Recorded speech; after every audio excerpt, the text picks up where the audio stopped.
Volta aqui, vem cá, vem cá. Amados da paz do Senhor a todos. Amém. Eu vou ler aqui a palavra do Senhor que se encontra em Joel, capítulo 2, versículo 28. Joel, capítulo 2, versículo 28.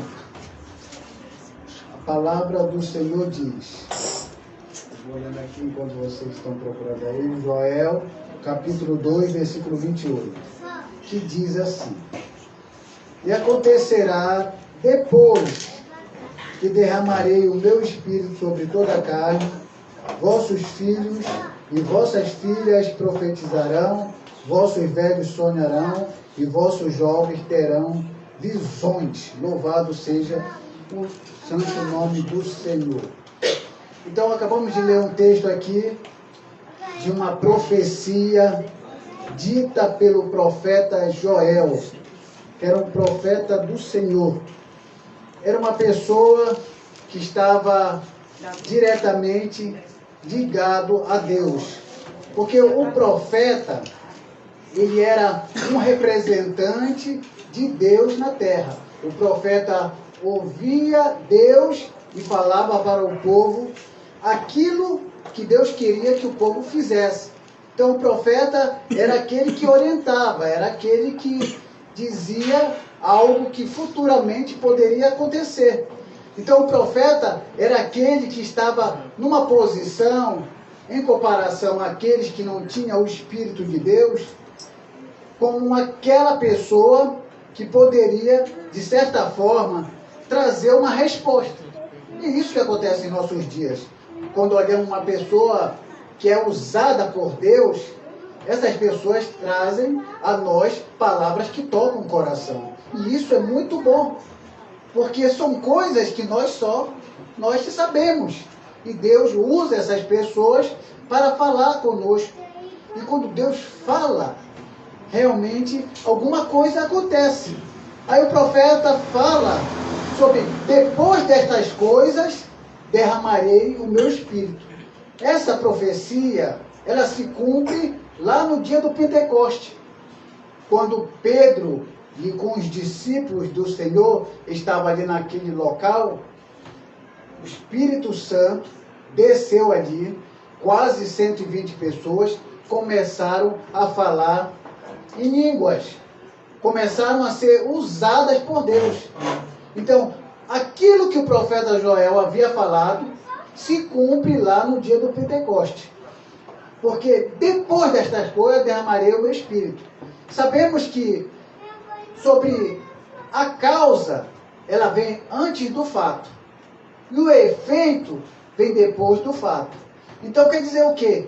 Dependendo do que você faz, o ato que você faz, isso, na repetição desse ato, ele vira um hábito. Aí o hábito se divide em duas partes: virtude ou vício. É por esse motivo que, dependendo daquilo que você repete como ato, e esse ato virar virtude, você tem a chance de prosseguir, você tem a chance de ter uma visão além daqueles que estão ao seu redor. Quando é virtude. Quando é vício, é aquilo que te controla. Qual é o maior problema das pessoas que bebem? Qual é a maior dificuldade das pessoas que fumam e das pessoas que fazem coisas que desagradam ao Senhor? Não é quando o cigarro é um cigarro como você conhece. Esse cigarro só vai ter um significado quando ele começa a ter um domínio sobre a pessoa. Quando ele passa a ser um Deus. Porque tudo que é Deus é aquilo que domina. Tudo aquilo que é Deus é aquilo que controla. Nós somos controlados pelo Deus verdadeiro. E fazemos a vontade dele. E tudo que ele pedir a nós, nós faremos. Isso significa que há alguma coisa dentro de nós, que o Espírito que há em nós faz essa comunicação com Deus. Isso é muito importante, porque é Ele que é o dono das nossas vidas. Agora, olhe para uma pessoa que não consegue parar de fumar. Porque aquele cigarro se tornou um Deus para aquela pessoa. Aquele Deus domina aquela pessoa de tal forma que ela diz, eu não consigo parar de fumar. Ou aquela pessoa, eu não consigo parar de beber, porque aquela bebida se tornou um Deus na vida daquela pessoa. E aquele Deus controla essa pessoa. E vai ser através de mim, vai ser através de você, com o Espírito Santo na nossa vida, que nós vamos conseguir fazer com que essas pessoas venham destronar esses deuses e colocar o Deus verdadeiro. Através do Espírito Santo. E aí essa pessoa vai ter a unção de Deus. Porque o que as pessoas falam aí fora sobre ter a unção de Deus? Aí perguntam, esse aqui é usado. E esse aqui não é usado. Devemos ter muito cuidado com essa palavra unção. Aquele que é usado e aquele que não é usado. Como é que as pessoas fazem aí fora? Chegou aí no século XVI, ou até antes disso, existia um grupo de pessoas que queriam servir a Deus radicalmente, chamado de os puritanos. Os puritanos eram um grupo de pessoas que eles oravam muito, eles liam a palavra muito. O único erro dos puritanos é que eles queriam ser mais santos do que qualquer outra pessoa. Qualquer coisa que a sociedade inventasse lá, para os puritanos era considerado pecado. Se a sociedade inventasse o futebol primeiro, aí os puritanos diziam, não, como eles inventaram primeiro, nós vamos considerar pecado no nosso grupo. Se lá na sociedade uma mulher usasse calça comprida, e aqui não, porque lá ter inventado primeiro, aqui calça comprida é pecado.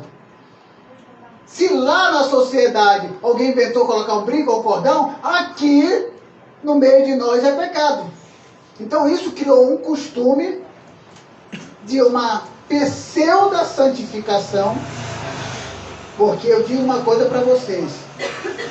A maior ilusão de uma pessoa que diz que é crente santo é quando se acha santo só pelo seu lado externo. Ah, eu não uso aquilo, eu não faço aquilo, eu não vou ali, porque ele só acha que a santidade só é externa.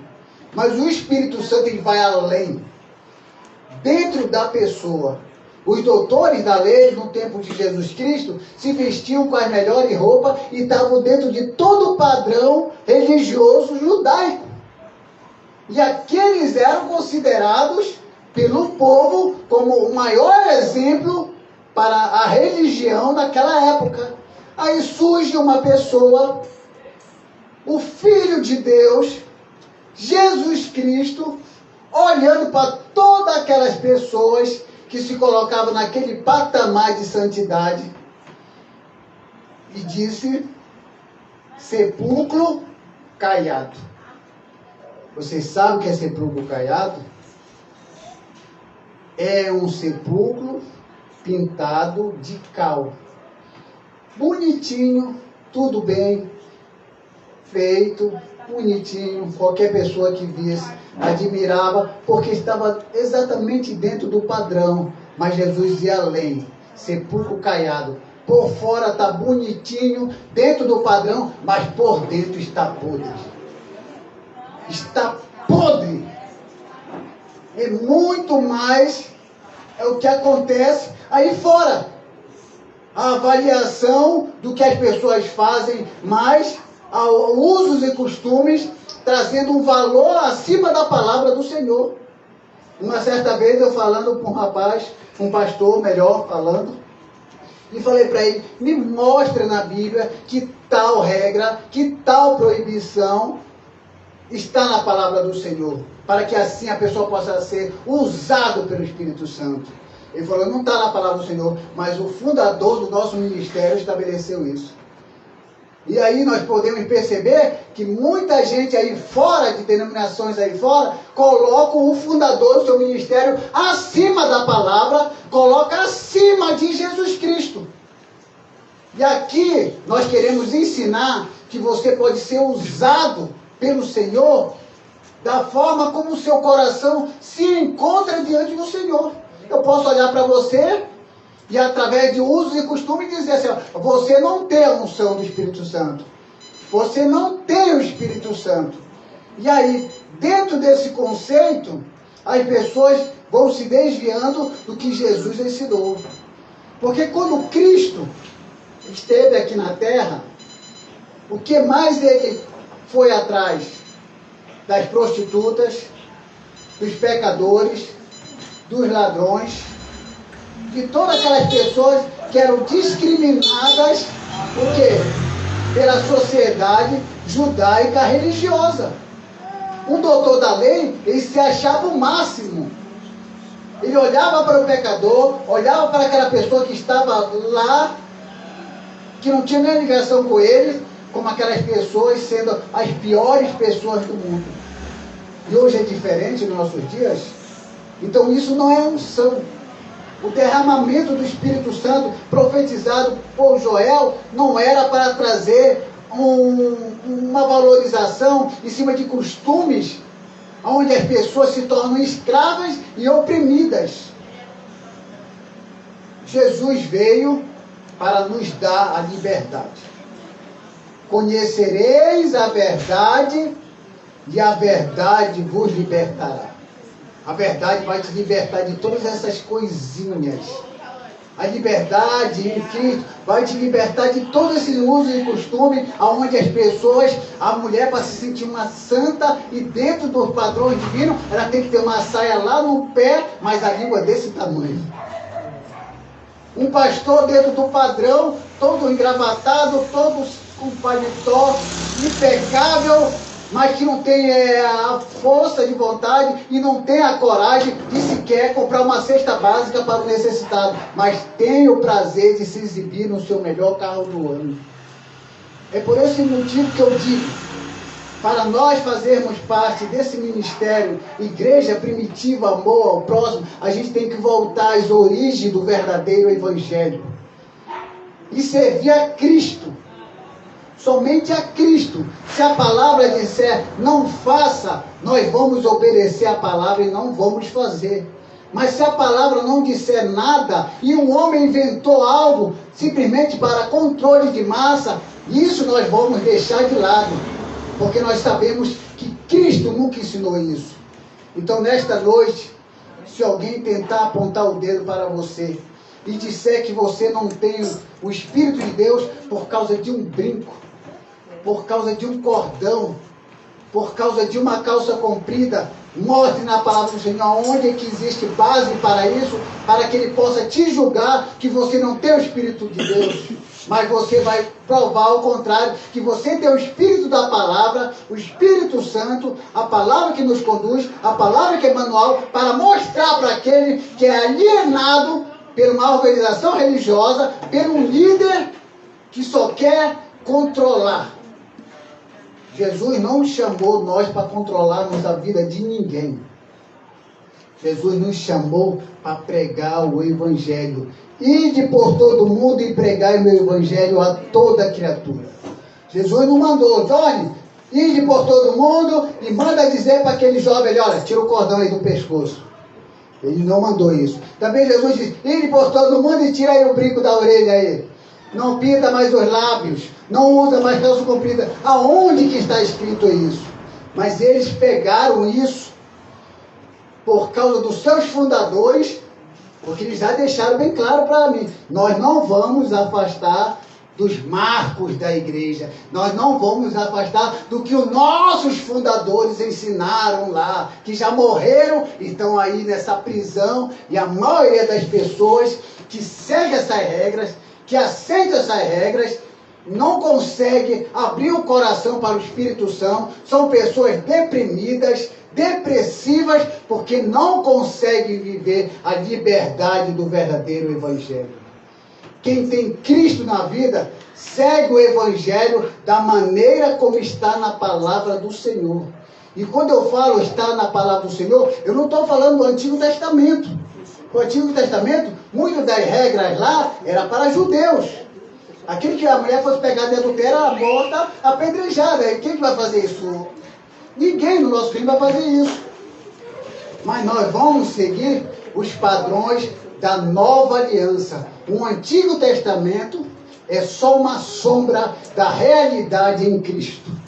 Vamos seguir o passo de Cristo. Se Cristo nunca falou nada sobre algo e não proibiu algo, mas nos ensinou a palavra, vamos nas pisadas de Cristo. Porque o que Jesus falou para me finalizar? Que aí você vai ter a unção. Você vai ter esse derramamento do Espírito Santo no seu coração. Se você ouvir essas palavras que eu vou dizer agora, não eu, mas citando Jesus, que se encontra lá em João, capítulo 14, versículo 6. Eu sou o caminho, a verdade e a vida. Ninguém vem ao Pai a não ser por mim. Só através de Jesus Cristo nós vamos chegar ao Pai. Não é através da Deus é Amor, não é através da Assembleia de Deus, não é através da Batista, nem da Universal, nem da Católica. Nenhuma dessas vai levar nós a Deus. Só Jesus Cristo. Se é Jesus Cristo que vai nos levar ao Pai, vamos deixar de ser alienados, controlados por doutrina de homem que simplesmente só quer aprisionar e mostrar poder. Mas nesta noite, você ouviu a verdadeira liberdade do Evangelho. Conhecereis a verdade e a verdade vos libertará. Libertará só do cigarro, da bebida? Não. Essas coisinhas que essas igrejas aí andam pregando, enriquecendo à custa do necessitado. A verdade vai te libertando dessas coisas. Eu era um professor de teologia de um grande ministério. Era presbítero lá, tinha as regalias para ficar calado, surdo e mudo diante de tantas coisas que eu vi a igreja mais crescer financeiramente e os irmãos passando fome. Não, vamos seguir a Cristo, porque é só Ele que vai nos levar ao Pai. Não escute mais ninguém, escute só a Cristo. Só Ele pode falar o teu estado. Não deixe mais ninguém apontar o dedo. É proibido a pessoa apontar o dedo e dizer assim: você não vai para o céu, Jesus não te ama, você está errado, você não é santo porque você não faz o que eu faço. Não, faça só o que Jesus te ensinou. Leia Mateus, Marcos, Lucas e João. Vai falar a vida de Jesus e veja o que ele fazia em relação ao pecador. E veja o que os religiosos faziam em relação ao pecador. Então, siga as pisadas de Cristo, que aí você não vai ficar depressivo nem depressiva, você não vai ficar oprimido e você vai andar com os passos firmes, porque ninguém mais pode te condenar, porque a tua ligação com o Pai é uma situação, é um caso resolvido, que daqui em diante nada te pode se separar do amor de Deus. Que Deus abençoe os amados em nome de Jesus. Amém. Glória a Deus.